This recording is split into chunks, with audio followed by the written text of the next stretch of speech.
Assalamualaikum warahmatullahi wabarakatuh.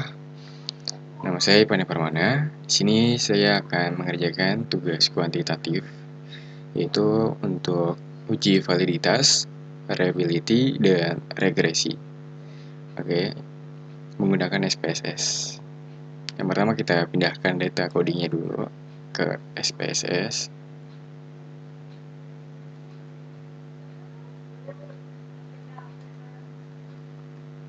Kita copy, pindahkan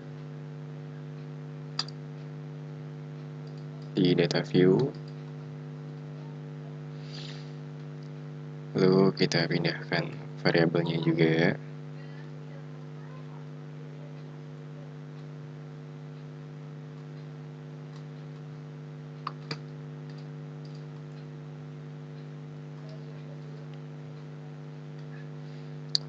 Di variable view kita tempelkan. Lalu setelah itu yang pertama kita perlu mengecek uji validitas, itu di analyze, correlate, lalu bivariate. Lalu di sini kita pindahkan untuk yang pertama itu cek validitas untuk X1 dulu. Kita pindahkan ke kanan, lalu oke.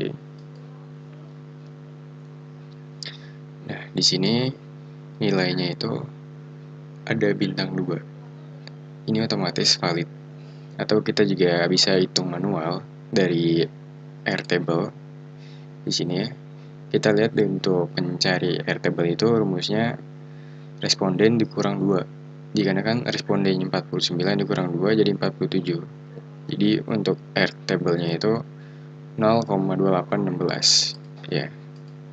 Jadi semua nilai yang ada di sini harus di atas 0,218. Oke, kita lanjut untuk X2-nya.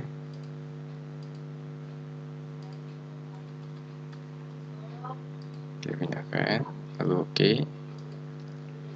Dan begitu juga untuk X2-nya. X2-nya ini valid dikarenakan nilainya di atas 0,2. Oke. Lalu untuk variabel Y-nya kita pindahkan ke variabel, lalu oke. Nah, ini untuk variabel Y-nya. Ini valid ya, dikarenakan semua nilainya di atas 0,2. Setelah uji validitas, kita perlu uji reliability, yaitu ada di scale, lalu reliability analysis. Kita pindahkan totalnya ke item, total X1, X2, dan Y, lalu oke. Maka akan keluar itu Crohn's batch-nya alpha itu 0,944. Jadi untuk reliability itu harus di atas 0,6. Maka dapat dinyatakan bahwa ini tuh datanya reliability ya.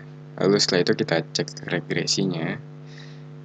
Di independennya kita isi X1 dan X2. Lalu untuk dependennya kita isi Y. Lalu untuk statistiknya kita checklist yang ini. Continue. Untuk plotnya yang Y itu Z-pred dan untuk yang X itu S-recit. Lalu kita checklist histogram dan normal. Lalu continue. Lalu save checklist yang ini. Lalu continue. Setelah semua terisi, lalu kita klik OK. Nah, keluar datanya.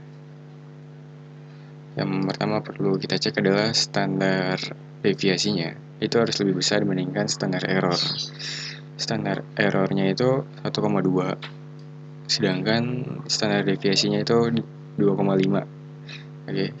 Jadi seperti yang kita lihat bahwa data ini akurat karena standar deviasinya itu di atas standar error. Lalu kita lihat korelasi antara X1 X2 terhadap Y itu sebesar 0,862. Ini positif kuat. Oke. Lalu untuk koefisien determinasinya itu 0,744 atau kita rubah jadi 74,4%. Itu berpengaruh atau mempengaruhi Y. Oke. Dan untuk sisa itu variabel Y ini dipengaruhi oleh variabel lain.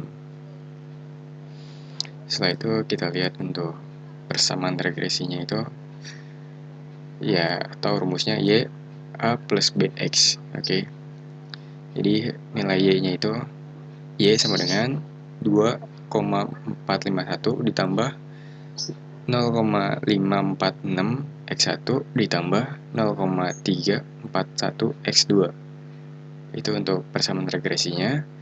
Lalu untuk uji T-nya, yang pertama kita lihat T-tabelnya. Untuk T-table itu rumusnya N dikurang dalam kurung K plus 1. Jadi respondennya kan 49. Dan untuk K kurang 1 itu berarti 3. 49 kurang 3 itu 46. Oke. Di sini kita pakai 0,05. Di 46 itu sebesar 2,01.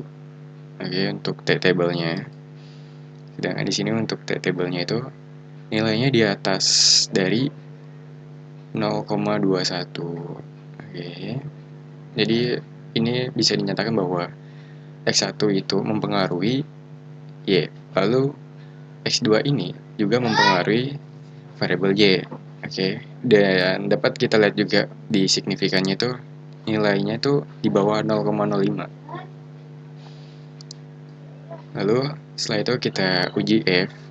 Uji F itu X1 dan X2 mempengaruhi Y. Apakah mempengaruhi atau tidak? Itu yang pertama kita lihat dulu F-table-nya. F-table-nya itu untuk pembilang itu K dikurang 1. Jadi variabelnya 3 dikurang 1 jadi 2. Lalu untuk penyebutnya itu N dikurang K. Jadi 49 dikurang 3 itu kan 46. Jadi untuk F-table-nya itu 3,20.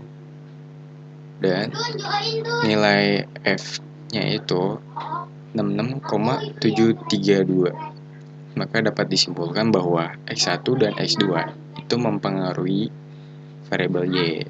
Oke. Dan nilai signifikannya pun di bawah 0,05. Oke. Jadi bisa dibilang dari uji T dan uji F itu H1-nya diterima dan H0-nya ditolak. Sekian yang dapat saya sampaikan, kurang lebihnya mohon maaf. Wabillahi taufiq wal hidayah. Wassalamualaikum warahmatullahi wabarakatuh.